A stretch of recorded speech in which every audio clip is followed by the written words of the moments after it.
I wouldn't dissent from my colleague's opinion. Your faint was most likely caused by low blood pressure arising from your pregnancy and possible anemia. And that was because of the bleeding? Most likely. But the good news is you should be well enough to go home tomorrow. Well enough. She's got cancer. You should be working round the clock to treat it. I asked him to hold off treatment. What? The baby's sick. How does you getting sick help our child? If I started the treatment too early, it'd mean I'd have to have a termination. And if you start too late? It's a chance I'm willing to take. Well, I'm not. I can't believe that you even approved this. It's not a matter of approval. We laid out all the alternatives to your wife. There are no alternatives. You go ahead and do whatever it takes to get her well again. Sinead was offered a termination, which would have allowed us to commence radiotherapy immediately, but she declined. Daniel, listen to me. I want to see our baby grow up.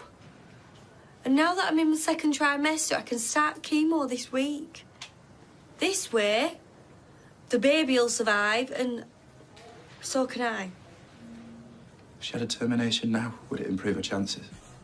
It would allow us more options to pursue the most aggressive forms of treatment, yes. Can you give us a minute? Of course.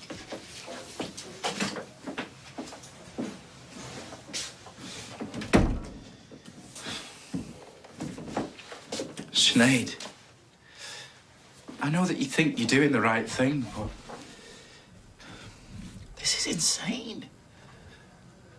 You need to have a termination and start the strongest available treatment right now. I can't. And I can't lose you. I wouldn't survive. If you loved me... Don't say that. No, it's true. If you really loved me, you wouldn't risk leaving me. You'd do everything and anything you could to get well again.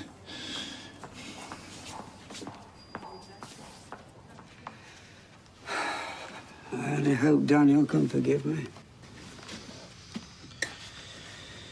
I don't think he's giving you much thought at the moment, to be honest.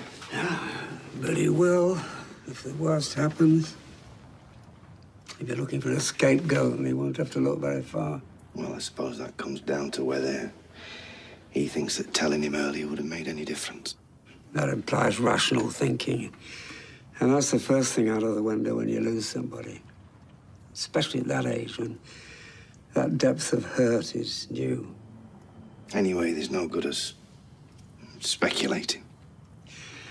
You know, when your mother died, I thought I'd never recover.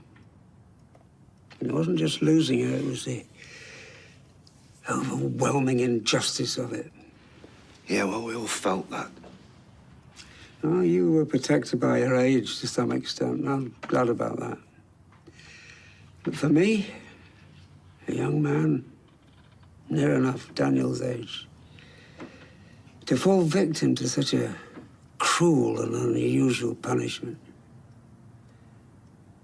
and to see death so near, and lack the life experience to process it, you fall into a kind of madness.